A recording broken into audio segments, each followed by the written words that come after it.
क्या आपने कभी सोचा है, कुछ लोग दिन रात मेहनत करते हैं फिर भी गरीब ही रह जाते हैं, और कुछ लोग कम मेहनत करके भी अमीर बन जाते हैं।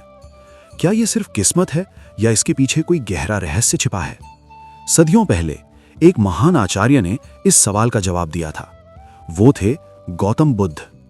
कहानी शुरू होती है प्राचीन भारत के एक शांत वन से, जहां बुद्ध अपने शिष्यों को जीवन के सबसे बड़े रहस्य सिखा रहे थे। एक दिन बुद्ध ने शांत स्वर में कहा, मनुष्य के जीवन में अमीरी और गरीबी का अंतर बाहर नहीं, भीतर होता है। एक शिष्य ने आश्चर्य से पूछा, भगवान, क्या सिर्फ सोच से कोई अमीर बन सकता है? बुद्ध मुस्कुराए और बोले, धन केवल श्रम से नहीं, सही समझ से आता है। यह बात सुनकर शिष्य चौंक गया, क्योंकि उसने हमेशा देखा था जो लोग सबसे ज्यादा मेहनत करते हैं वही सबसे गरीब होते हैं। मजदूर दिन रात काम करता है लेकिन फिर भी उसकी जिंदगी नहीं बदलती, और दूसरी तरफ कुछ लोग कम प्रयास में भी सुख और धन पा लेते हैं। बुद्ध ने समझाया, केवल शरीर से किया गया श्रम जीवन को चलाता है, लेकिन बुद्धि और जागरूकता जीवन को ऊंचा उठाती है।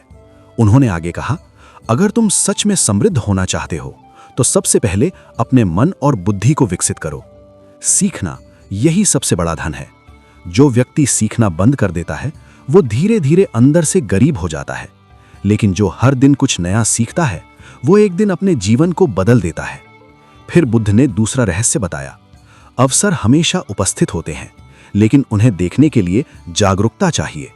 अवसर हमेशा भेष बदल कर आते हैं, कभी समस्या के रूप में, कभी किसी कठिन परिस्थिति के रूप में, और कभी एक छोटे से अवसर के रूप में। ज्यादातर लोग इन्हें नजरअंदाज कर देते हैं, लेकिन जो इन्हें पहचान लेते हैं वही आगे बढ़ते हैं। शिष्य ध्यान से सुन रहा था। तभी बुद्ध ने तीसरा नियम बताया, समय जीवन का सबसे अनमोल धन है। पैसा खो जाए तो वापस आ सकता है, लेकिन समय कभी वापस नहीं आता। जो लोग अपना समय व्यर्थ करते हैं वे कभी आगे नहीं बढ़ सकते, क्योंकि सफलता कोई संयोग नहीं, एक साधना है, और इस साधना में वही सफल होता है जो अपने समय का सही उपयोग करता है। फिर बुद्ध ने एक और गहरी बात कही, धन कमाना कठिन नहीं, उसे संभालना कठिन है। उन्होंने एक उदाहरण दिया, कई लोग अचानक धन पा लेते हैं, लेकिन कुछ ही समय में सब खो देते हैं। क्यों? क्योंकि वे उसके योग्य नहीं बने थे। धन को संभालने के लिए संयम चाहिए, अनुशासन चाहिए और संतुलन चाहिए। अगर ये नहीं है तो धन आकर भी चला जाता है। शिष्य अब समझने लगा था, लेकिन बुद्ध यहीं नहीं रुके। उन्होंने पांचवा नियम बताया, तुम वही बनते हो जिनके साथ रहते हो। अगर तुम्हारी संगति गलत है तो तुम्हारा जीवन भी उसी दिशा में जाएगा। नकारात्मक लोग तुम्हें नीचे खींचेंगे, आलसी लोग तुम्हें भी आलसी बना देंगे। लेकिन अगर तुम जागरूक और सकारात्मक लोगों के साथ रहोगे तो तुम्हारा जीवन भी बदलने लगेगा। तुम्हें लगेगा मैं भी कर सकता हूं, और यही सोच तुम्हें आगे ले जाएगी। फिर बुद्ध ने एक बहुत महत्वपूर्ण चेतावनी दी, लोभ सबसे बड़ा जाल है। उन्होंने एक कहानी सुनाई। एक व्यक्ति था जिसने अपने रिश्तेदार को पैसे उधार दिए। वो सोचता था रिश्ता मजबूत होगा, लेकिन समय बीतता गया, पैसा वापस नहीं आया, और धीरे धीरे रिश्ता भी खत्म हो गया और धन भी।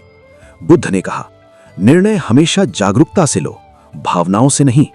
अगर कोई तुमसे कुछ मांगे तो तुरंत निर्णय मत लो, समय लो, सोचो और समझदारी से जवाब दो, क्योंकि सच्चाई धैर्य से सामने आती है।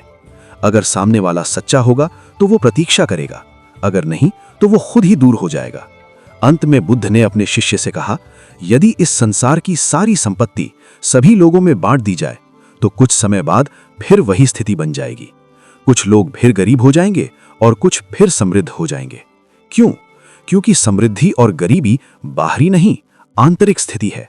जो व्यक्ति अपनी बुद्धि और जागरूकता का उपयोग करता है वो हर परिस्थिति में आगे बढ़ता है, और जो केवल श्रम करता है वो जीवन भर संघर्ष करता रहता है। कहानी यही खत्म नहीं होती, यहीं से एक नई शुरुआत होती है। अब सवाल यह है, आप कौन सा रास्ता चुनेंगे? सिर्फ मेहनत का या समझ और जागरूकता का? क्योंकि जीवन बदलने के लिए सिर्फ काम करना काफी नहीं है, सही दिशा में चलना जरूरी है, और यही बुद्ध का असली संदेश है।